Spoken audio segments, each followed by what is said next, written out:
Hey, what's going on, guys? Welcome back to working on Hasegawa's 1/35th scale Machine Krieger Nutcracker kit here. In the last video, which was the unboxing and review video, you guys might have seen that. If you missed it, feel free to go back and check that out. But in the end of that video, I talked about my plans for this kit and how I wanted to take a little RC car and build it into the bottom of here so that this thing could drive around. Well, I tried that out. Basically, just had to take off the top shell of the car. I used here, what you can see is actually a couple of pieces of runners from the kit, which actually fit perfectly into the parts of the car right here. And I cut out a section here in the bottom piece where this fit perfectly, and those bits of runner here that go off to the side. I just drilled a couple of holes right here, and that worked perfectly to hold the car perfectly in place.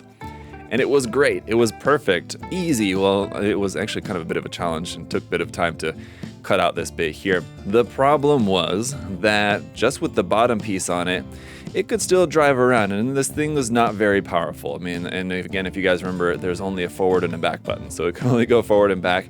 That was fine. I just wanted it to be able to kind of drive around a little bit. And with this on there, it could still go forward and back. The problem was, once I put the main top part on, then it got to be too heavy, and I think it was a mixture of the weight and the weight distribution, and this little $3 RC car just not really being able to cut it, and it couldn't move at all. It just wasn't able to move with the top shell on there. So then, and at the moment, I'm just faced with a choice of either just scrap the idea entirely. I got this big hole in the bottom of my piece here, but it's on the bottom where it's not really going to be seen anyway, so I'm not really too worried about that. I mean, it sucks, but it's pretty hidden on the bottom side of the kit. Depending on how I have it posed or how I have it displayed, it's never going to be able to be seen here anyway. Could just scrap it and just go with it as is, or upgrade the car. And that's what I'm opting for because I really am dedicated to the idea. So I ordered a $10 car off of Amazon here for this one. This one will be slightly larger, slightly more powerful, and hopefully should be enough to be able to drive around with the kit on it. This one also has more control, so not only are we limited to going forward and back, we can also actually turn left and right with this one too. So here's our remote there, nothing special. And what I'm thinking to do too is actually to kind of paint the remote to match the kit. I think would be kind of cool. But here's the car. So it's definitely a bit larger, so that means I'm going to have to cut more out of the bottom. So long as it fits is the problem. So I had to get something that was bigger and more powerful, but something that would still fit underneath the kit. So that was the kind of issue in terms of what I was looking for. This one looks like it should still fit under there, no problem. I will have to cut my hole to be a bit bigger. But once we do that, I think we should be all good to go. So let's go ahead, and I'm going to try this out with some weight on it just to make sure that it's going to be able to support the weight. It should be able to. This is a bit larger. And also you'll notice that the wheels on this one are actually rubber too, which I think will help, whereas the wheels on this one are just hard plastic, so it's going to be hard for them to get traction, even if the motor is giving it enough power to move the car with the weight on it. Just wasn't really able to get much traction there with those plastic wheels. These ones should be better, so let's go ahead and try it out.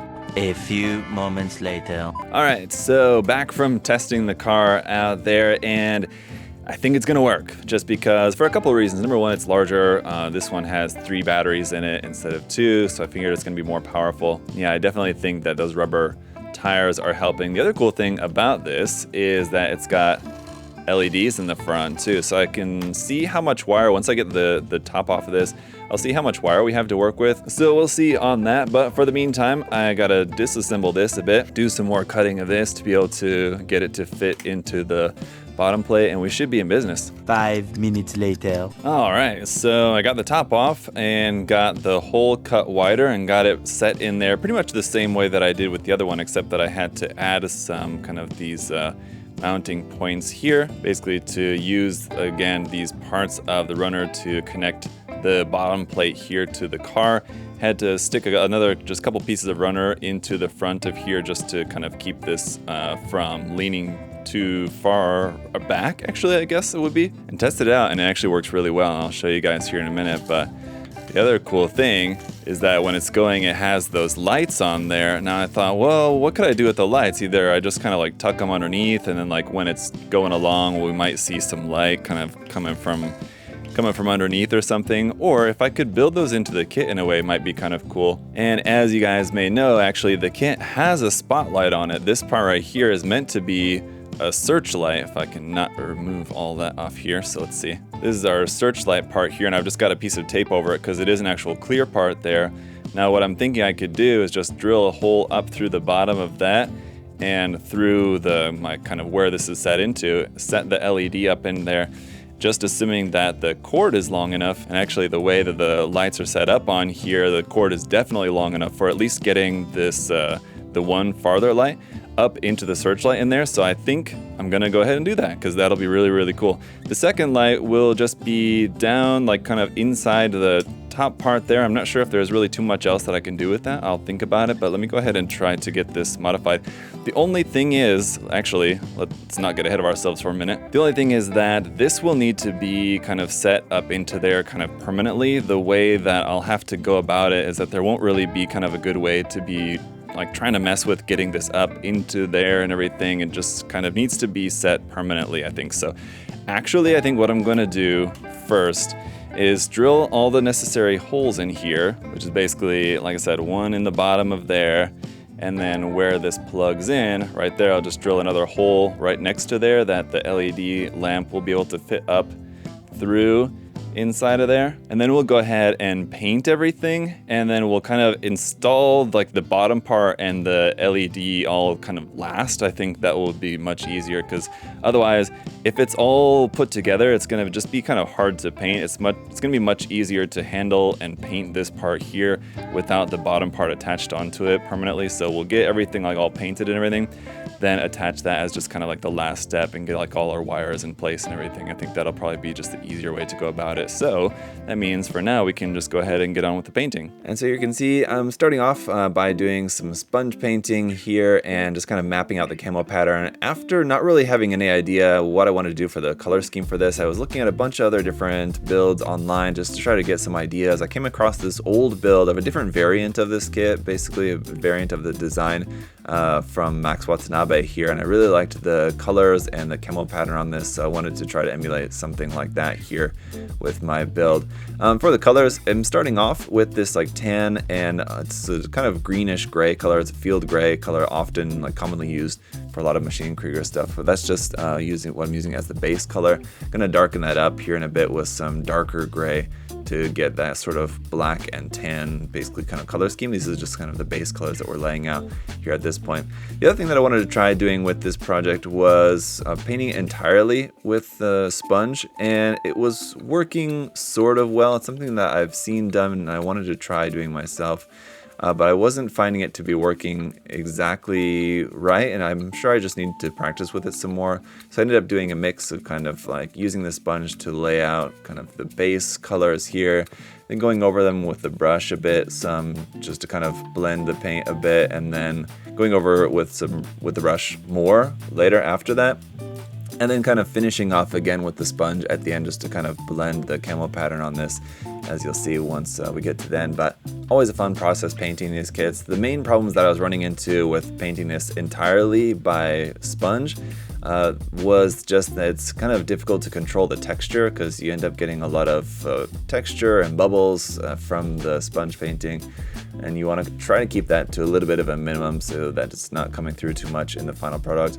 And then also the sponge has a hard time reaching into some of the smaller like nooks and cranny areas, and you could just switch to like a smaller sponge or something, I'm sure, but that's why I was kind of bouncing back and forth between the sponge and the brush. 12 seconds later. Alright, and here's how it's going to be looking once our base painting is done. So there, as you can see, as I was talking about there with the sponge painting, it didn't, the sponge painting wasn't working exactly how I had hoped for doing it fully by a sponge, and so I had to do a mix of sponge painting and brush painting to get our look so far.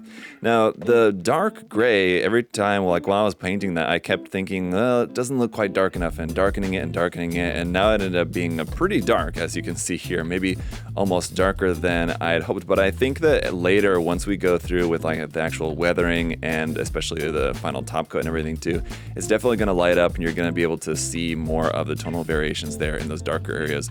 much more than you can right now. Right now it just looks really dark, especially just because it's fresh paint on there and very glossy and everything. But pretty happy with how the camo pattern looks on there, and then the color band I think looks pretty good. So we have some of that nice kind of natural weathering built into our painting so far, and we've got a nice good looking surface here for doing some more work on it. Right now basically it's going to be time for some decals and then some top coats and some weathering on it. So I'm going to go ahead and move forward with that. One thing I'll show you guys too there is I also painted a similar camo scheme here on the remote as well, and haven't tested it yet. I'm assuming it should still be working. If you're wondering about like painting on anything electronic like this, as long as you're not getting paint like into any of like the electronic elements which are like safely sealed away in there, it should be fine. So I'm not worried about it. It should still work just fine, but we'll find out later on. For right now, let's go ahead and grab some decals and get those on here. For the decals for this kit, I basically stuck to the decal scheme as was laid out in the manual. I did add a couple, because you have lots of leftovers, and I added a couple extra caution markings here and there.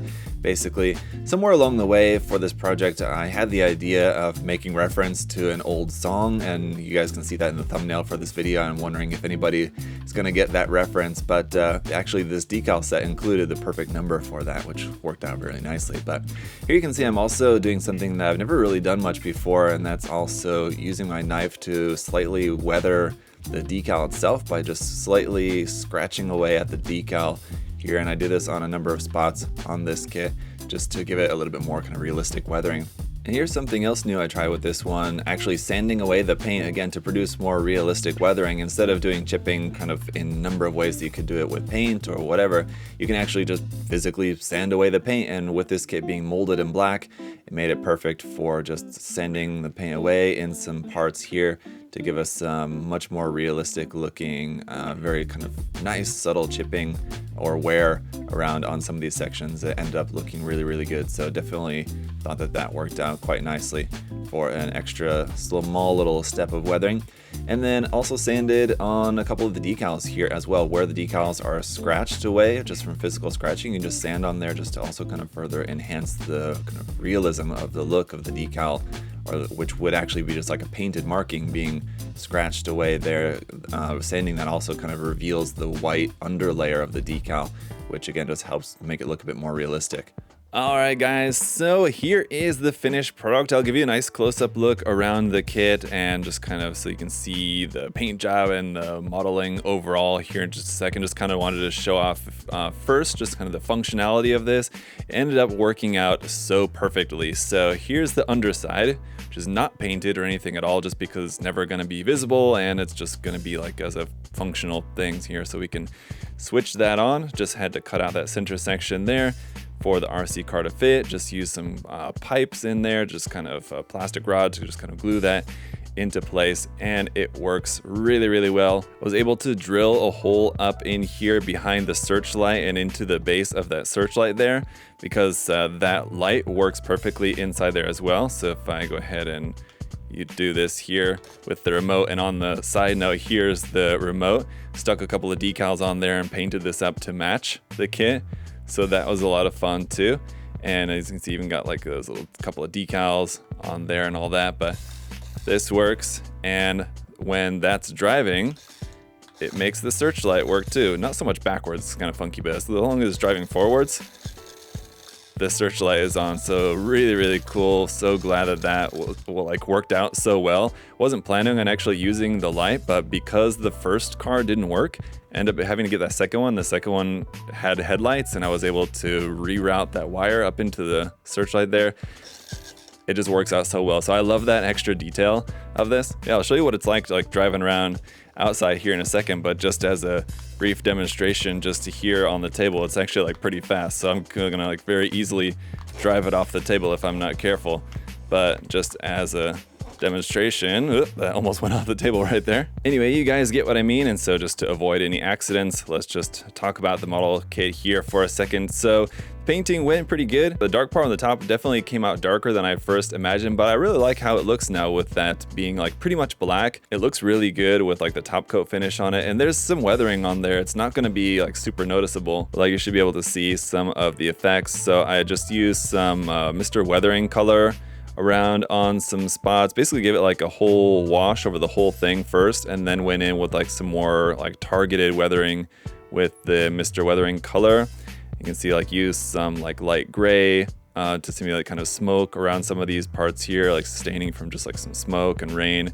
And then obviously just got some like general just kind of dirt and mud streaking all over the whole thing. And then some like lighter brown on some of these top flat part sections, again just to kind of show just like sitting water if it's just like sitting out in the rain or something on the top of there. And then did also go around with some AK weathering pencils too, so just some like pigment pencils, and just hit a couple of spots here and there. You'll basically see just like a little bit of lining here and there. It's gonna be like really subtle, of course, but just some small little bits of added touches here and there, like some of these like little kind of metallic sort of gunmetal looking lines you can see around some of these spots like here. That's just from the pigment pencil there. So honestly pretty happy with how this looks just in terms of the painting and the weathering. I think it's probably one of the best Maschinen Krieger paint jobs that I've done, to be honest, and a pretty unique kit to work on too, with it basically just being like this just dome and like a little kind of head turret piece on the top of there. But I mean, just like the overall shape and design of this is very different from any other kits that I've built, even other Maschinen Krieger kits. So it's certainly really unique to work on something like this. But all right, let's go out and see it in action here. So here's some video of me driving this around, and you can see it's pretty fun, pretty cool.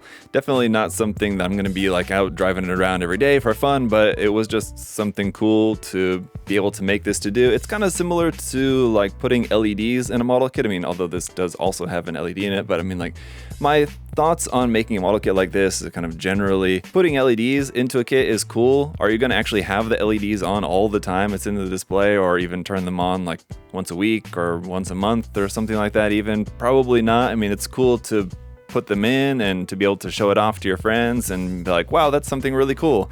Ultimately, it doesn't really do anything like for like the long-term just displaying of the model kit. So that's why I usually don't really mess around with LEDs and like stuff like this. But this was a fun project to do. It was fun to be able to drive this model kit around, something really unique. But I mean, like, yeah, after today, I don't know how many times I'm gonna take this out for a drive. Probably not very often, but it was a cool thing to build. And that's probably the most satisfying thing about this. I mean, I'm really happy with the results and just kind of how it ends up looking. But it's just really fun to be able to like have ideas like this where it's like a kind of more unique idea, and then just to be able to actually just do it. And, you know, you know, sometimes we're thinking about, you know, you always want to like push yourself to be trying to do these big, you know, maybe elaborate projects and things like that, but sometimes you just have these more kind of smaller, unique ideas that you just want to try out just as sort of like experiments or something fun, or yeah, just unique. Like you have an idea for something, you think like, oh, I don't know if I've ever seen anybody do that. I'm certain that someone else has done something like this before. I'm not sure if I've really seen it before, but if you guys have, definitely let me know.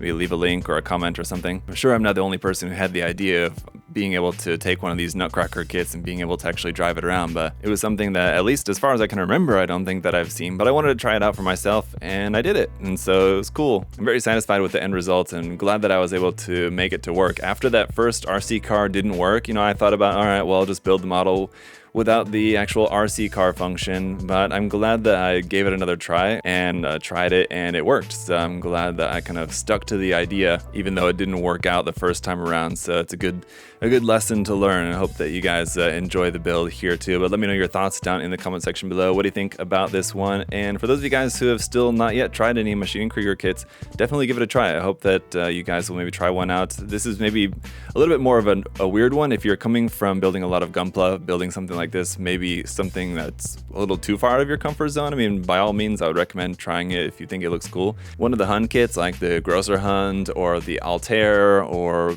the Dachshund or Maskenball, or one of the many variants, or just one of the suits is probably the better place to start off if you're wanting to try out Maschinen Krieger for the first time. But definitely try out one of the kits if you never have, either one of the Wave kits or the Hasegawa kits. I mean, either way, you kind of can't really go wrong.